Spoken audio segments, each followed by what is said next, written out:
Hello friends, welcome to defence matrix. तो ये चीज़ हम जानते हैं कि इंडियन एयरफोर्स द्वारा एयरबस के C295 एयरक्राफ्ट को चूज किया गया है as an replacement Indian air force के HS-748 एवरो के। तो करीबन 56 एयरक्राफ्ट जो हैं वो लिए गए हैं, जिनमें से 16 जो हैं ये डायरेक्टली स्पेन द्वारा दिए जाएंगे, वहीं पर बचे 40 एयरक्राफ्ट जो हैं वो इंडिया में ही मैन्युफैक्चर होंगे। जिसको लेकर जो फैसिलिटी है, इसका इनॉग्रेशन कुछ ही दिनों पहले हुआ है और यहाँ से जो एयरक्राफ्ट हैं ये सितंबर 2026 से रोल आउट होना चालू हो जाएंगे। तो इस प्रोग्राम में खाली असेंबली ही नहीं करी जा रही है, बल्कि डिटेल लेवल पर पार्ट मैन्युफैक्चरिंग भी इंडिया में करी जा रही है। कहा जाता है कि ये जो 40 एयरक्राफ्ट हैं इनके 85% स्ट्रक्चरल और फाइनल असेंबली पार्ट इंडिया में ही मैन्युफैक्चर किए जाएंगे, जिसके अंतर्गत करीबन 13,000 डिटेल्ड पार्ट जो हैं ये इंडिया से ही आएंगे।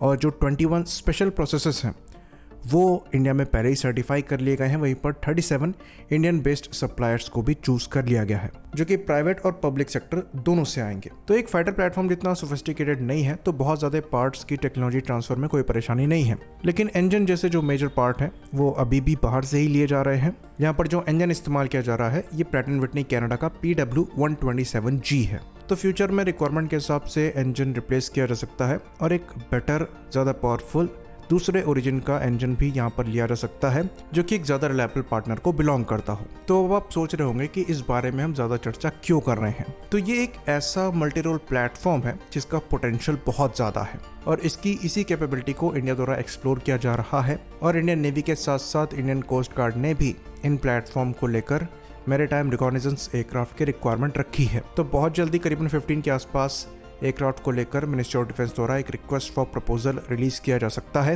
इसके अंतर्गत करीबन 9 के आसपास यानी कि 9 के आसपास जो एयरक्राफ्ट है ये इंडियन नेवी को जाएंगे और बचे 6 एयरक्राफ्ट जो हैं ये इंडियन कोस्ट गार्ड को जाएंगे, मल्टी मिशन ऑपरेशंस को परेशान करने के लिए, जो कि मैरीटाइम रोल में होगा। अच्छी बात यहाँ पर यह है कि इस एयरक्राफ्ट में जितने भी मॉडिफिकेशन किए जाएंगे मैरीटाइम ऑपरेशन के लिए, ये इंडिजिनसली ही किए जाएंगे, जिसके अंतर्गत चाहे EO/IR सेंसर का इंटीग्रेशन हो, चाहे मैरीटाइम सर्विलेंस रडार का इंटीग्रेशन हो, यहाँ तक कि एंटीशिप मिसाइल्स का या फिर टॉर्पीडोज का भी इंटीग्रेशन हो, ये भी इससे किया जाएगा। तो ये बात हम आपको बता दें कि इंडिया पहली ऐसी कंट्री नहीं होगी जो इन प्लेटफॉर्म को मैरीटाइम सर्विलेंस रोल के लिए इस्तेमाल करेगी, बल्कि C295 का MPA वर्जन पहले से ही एग्जिस्ट करता है, जिसमें 6 एडिशनल हार्ड पॉइंट्स दिए गए हैं डिफरेंट वेपन्स को कैरी करने के लिए। साथ ही साथ यहाँ पर सर्विलेंस के लिए maritime surveillance radar, EO/IR sensor और सोनोवेयर को डिप्लॉय करने की कैपेबिलिटी को भी ऐड किया गया है। तो ये प्लेटफॉर्म 5000 किलोमीटर के ऊपर की फेरी रेंज के साथ आता है, जो कि इसको अच्छा खासा एयर टाइम देती है। तो जो हमारे DO-228 डोर्नियर एयरक्राफ्ट हैं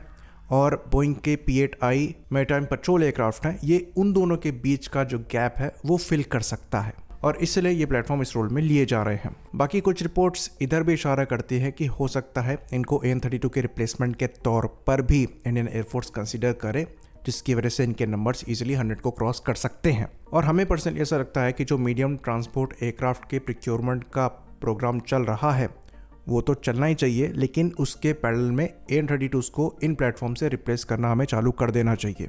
तो AN-32 के मुकाबले ये प्लेटफॉर्म सेम कैटेगरी के हैं, ज़्यादा पेलोड कैरी करने में सक्षम है और ज़्यादा वर्सेटाइल भी हैं। AN-32 की बात करें तो उनकी जो सर्विस लाइफ है वो काफ़ी ज़्यादा एक्सटेंड करी जा चुकी है।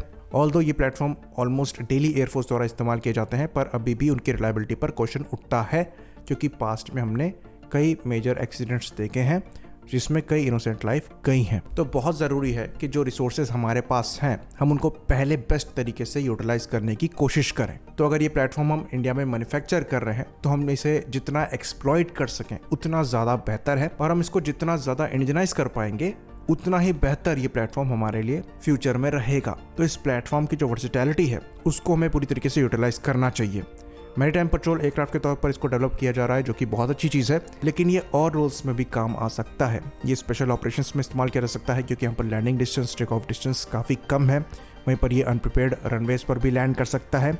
साथ ही साथ इसको as an air to air refueller के तौर पर भी इस्तेमाल किया जा सकता है और इसको एवैक्स के तौर पर भी यूज़ किया जा सकता है। तो ये बात हम आपको बता दें कि एयरबस ने पहले ही इजराइल की एरोस्पेस इंडस्ट्रीज के साथ कोलैबोरेट करके इस पर एल्टा ELW-2090 रडार को माउंट करके कैपेबिलिटी को डेमोस्ट्रेट कर रखा है। ये सेम रडार हमारे IL-76 प्लेटफॉर्म पर माउंट है और इन्हीं को हम फैल्कन एवैक्स कहते हैं। तो ये जो 360 डिग्री कवरेज वाला डिस्क टाइप रडार है ये इजीली इन प्लेटफॉर्म पर माउंट हो सकता है। हमें यहाँ पर इजराइल की हेल्प लेने की ज़रूरत नहीं है।